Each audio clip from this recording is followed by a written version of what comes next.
Hey guys, today I want to talk about what's the average expat budget in the Philippines. It's kind of a hard thing to figure out because there's no real statistics out there that we can look at or whatever.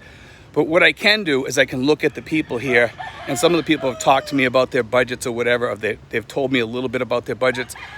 I would say more than 50% in my area are probably in the sweet spot budget, the $2,000 to $3,000 range.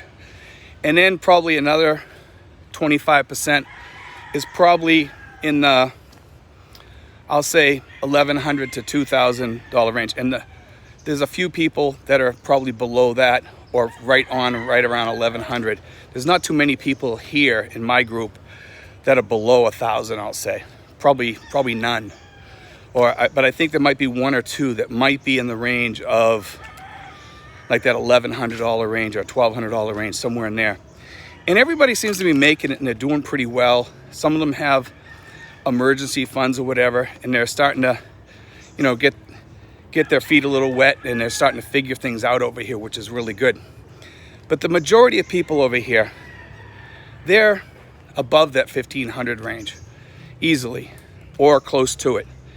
Now, half, like I said, they're in the sweet spot, so they're living good. I see a lot of people that are over here immediately move into the expat gated communities, which they're not all expats, but there's also Filipinos in there. But it all kind of becomes like a expat gated community. It's kind of cool, and those are the people that are usually making $2,000 to $3,000 a month or more, and they want to get into a place that's really nice, has a pool, gated community, so they know that they're safe in there, that they feel safe. We've got a lot of people into these places already, and like I myself, I'm in the sweet spot or above.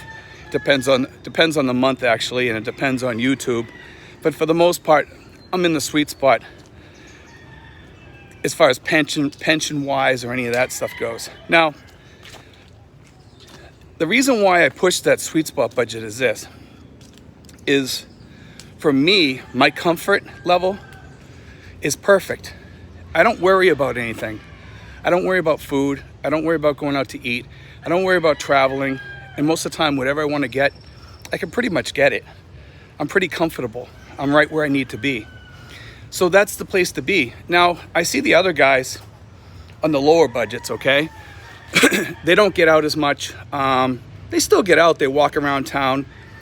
And it's okay. They're going out to get exercise. They're happy still.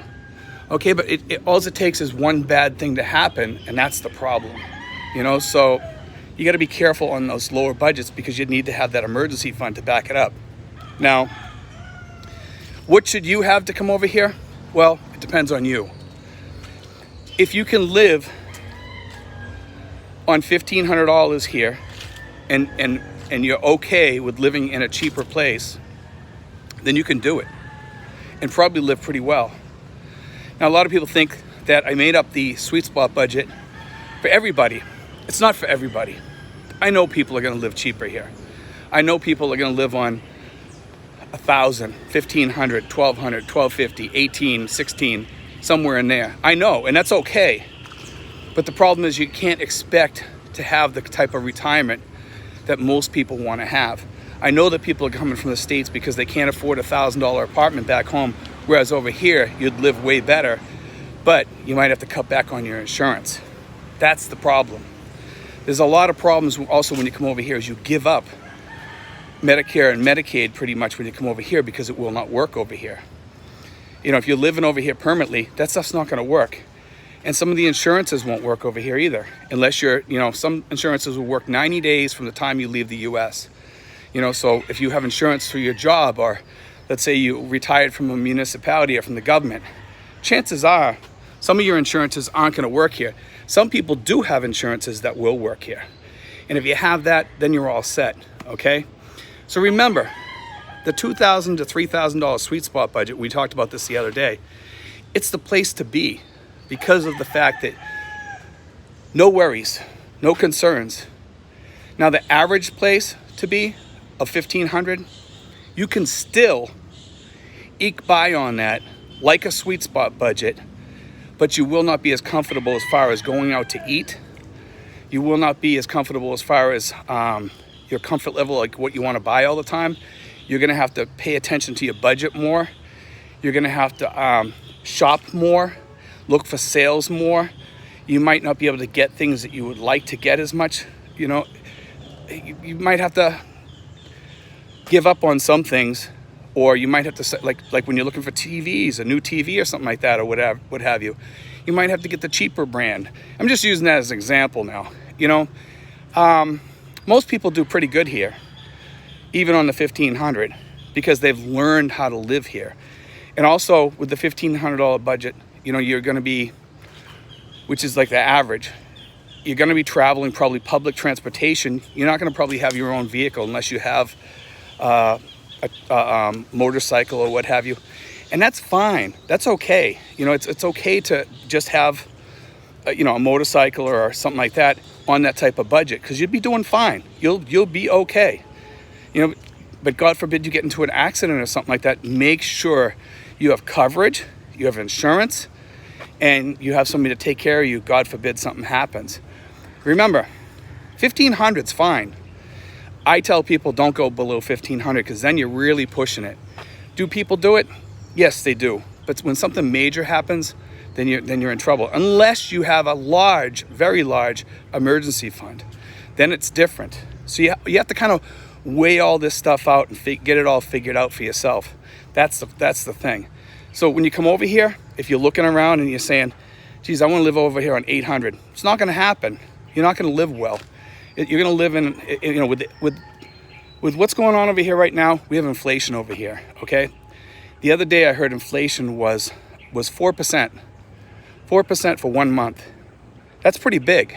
It's huge for over here. Now think about back in the US. We're losing our buying power all over the world. Are you going to be okay in 5 years on $1,000 over here? Especially if your $1,000 a month has no COLA. That's the problem. You know, no COLA, big problem, because you're stuck at that $1,000 rate or $800 rate or whatever you come over here on. That's why I tell people 1,500 should be the least. Can you do it on less? You can do it on much less, but you need to be sure you have insurance. You need to be sure that you're going to be able to eat okay. You're going to be able to budget.